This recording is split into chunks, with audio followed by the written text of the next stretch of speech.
Hello बंधुসকল আজিৰ ভিডিওটোত মই আপোনালোকক হাতৰ আখৰ ভাল কৰাৰ কেইটামান টিপস দিব ওলাইছো। এই টিপস কেইটা যদি আপুনি এমাহ প্ৰেক্টিস কৰে তেনেহলে নিশ্চয় আপোনাৰ হাতৰ আখৰ ভাল হ'ব।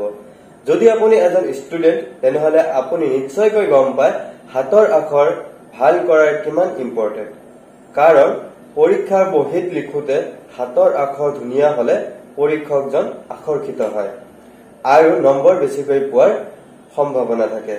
লগতে নিজৰো আত্মবল বৃদ্ধি পায়। যদি আপুনি নিজৰ বা ঘৰৰ কোন কোন ল'ৰা ছোৱালীৰ হাতৰ আখৰ ভাল কৰাব বিচাৰে তেনেহলে ভিডিওটো শেষলৈ চাই থাকক।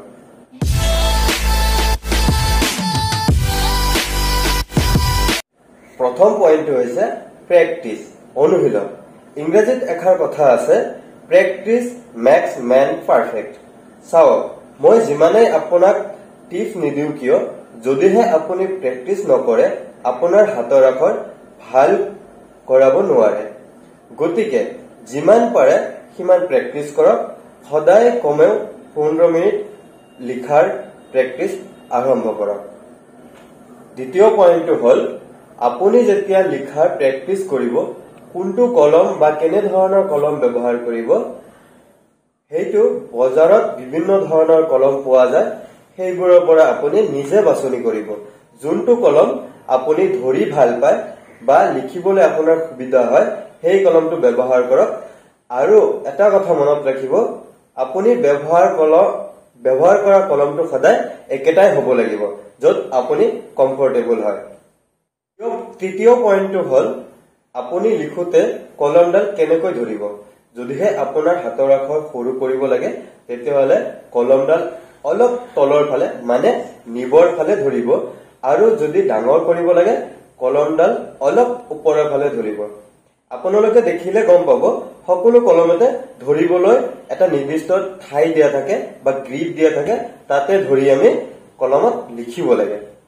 চতুৰ্থ পইণ্টটো হ'ল, সদায় প্ৰেক্টিস এটা নিৰ্দিষ্ট কোঠাত কৰিব লাগে য'ত আপোনাক কোনো ধৰণৰ ডিস্টাৰ্ব কৰিব লগা কোনো বস্তু নাথাকে বা মানুহ নাথাকে।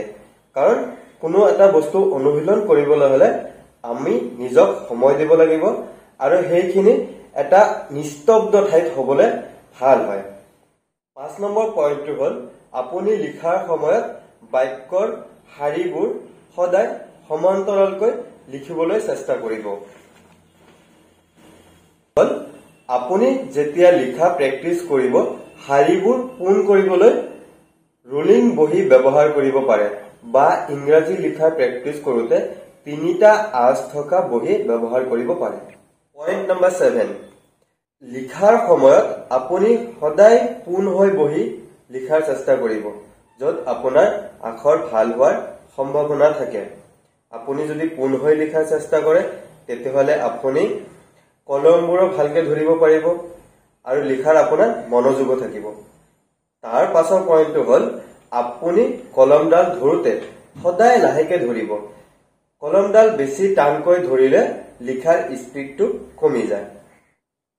পইণ্ট নম্বৰ 9, আপুনি লিখোতে সদায় পৰিষ্কাৰকৈ লিখিব লাগে যাতে আখৰবোৰ ভালকৈ চিনিব পৰা যায়। লেতেৰা বস্তু কাৰো প্ৰিয় নহয়। শেষৰ পইণ্টটো হ'ল, আপুনি লিখোতে সমান ব্যৱধানত শব্দবোৰ লিখাৰ চেষ্টা কৰিব আৰু শাৰীবোৰৰ মাজতো সমান ব্যৱধান ৰাখিব। তেতিয়াহলে আপোনাৰ লিখাখিনি পৰিষ্কাৰ পৰিচ্ছন্ন দেখা যাব।